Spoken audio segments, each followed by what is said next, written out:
For today's journal entry, I'm going to be using watercolour pencils, a Pip pen and a regular pencil. So the Bible verse I'm looking at, or verses, is in Mark chapter 10, and it's about the rich young ruler or rich young man. So it's from verses 17 to 22. So it's a pretty common Bible passage. But recently this Sunday in the morning, our visiting pastor, Pastor Anderson, was talking about going to the source of issues and how we need to treat the source of any issues with Jesus. And then at night, fast forward to the night sermon, he was looking at this piece of passage, and he read out chapter 21. Then Jesus, beholding him, loved him, and said unto him, One thing thou lackest. And what I found really interesting was he said that most of us think that there are 100 things wrong with us and we have to fix so many things, but in reality there's usually only really one main issue. So throughout this year I've been trying to work on some things that I find hard, and these came to mind as soon as he was talking about this. So a couple of the things I've been working on is physical touch. I am not a physical touch person. I don't like hugs. And another one is hospitality. It just doesn't come naturally to me. I feel awkward, and yeah, so these came to mind. I've been trying to work on them throughout the year, and when he's talking about one thing that you lack, this came to mind. And so I was thinking, oh, so I have a problem with these things. I know that I'm already trying to work on them. It's others. And then God spoke to me and he said, no, it's not about others, it's selfishness. Now any Christian does not want to be called selfish, because that's like the opposite of what we consider Christianity.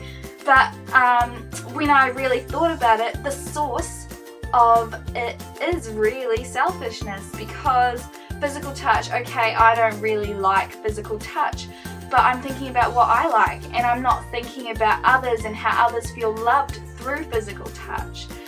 The hospitality thing, it actually came about, my reservations towards hospitality because of a bad experience when I was newly saved.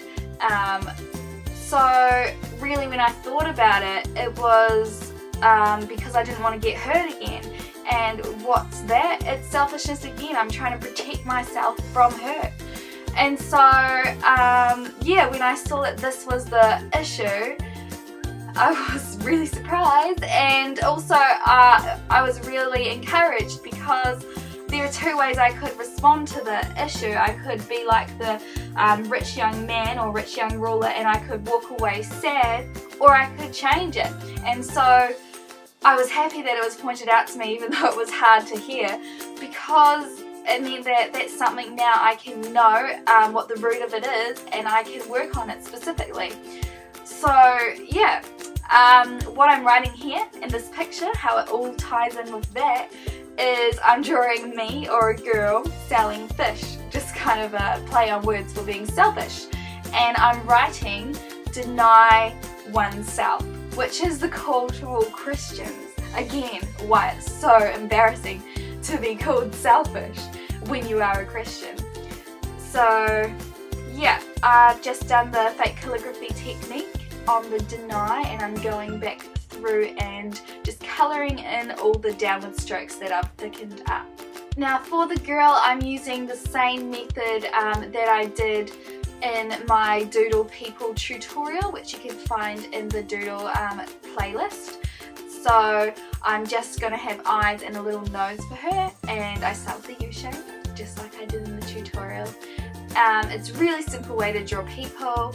And the image of me holding up a fish, I actually looked up on Google fish market, and I found a clip art image of a man holding up a fish, and so I just kind of modified that and did my own girl, but kept the same kind of layout. So I really love using Google Images. It really helps me. The little sign on the Google image fish market stall said fresh fish, but I've changed my little sign to say selfish. Next, I've just written the words oneself next to deny and erased all the lines, the pencil lines. Today, instead of using watercolours like I usually do, I'm using watercolour pencils.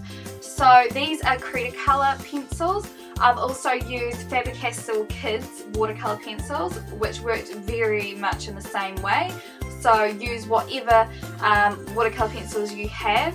The benefits of these pencils over the actual watercolours is specifically for those who find using a paintbrush very hard, especially for little areas, because all you have to do with them is colour in just like you would a colouring in book, and you can fill in all tiny little spaces very easily.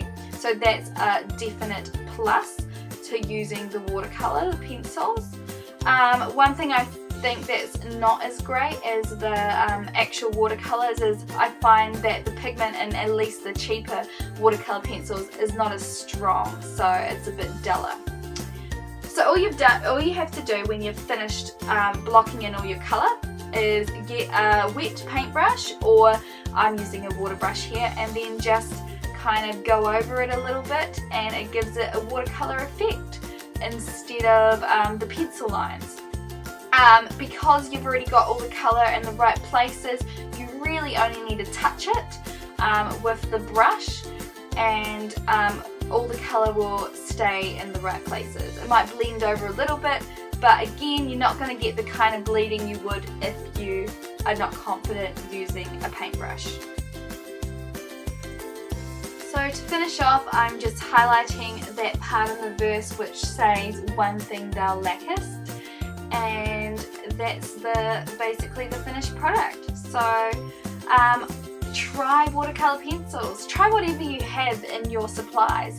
Just remember, if you're ever using a new medium, to test it out on the back index pages or test it out on dictionary pages to make sure you don't ruin your Bible page. But with colouring pencils, you definitely won't. Thanks for watching.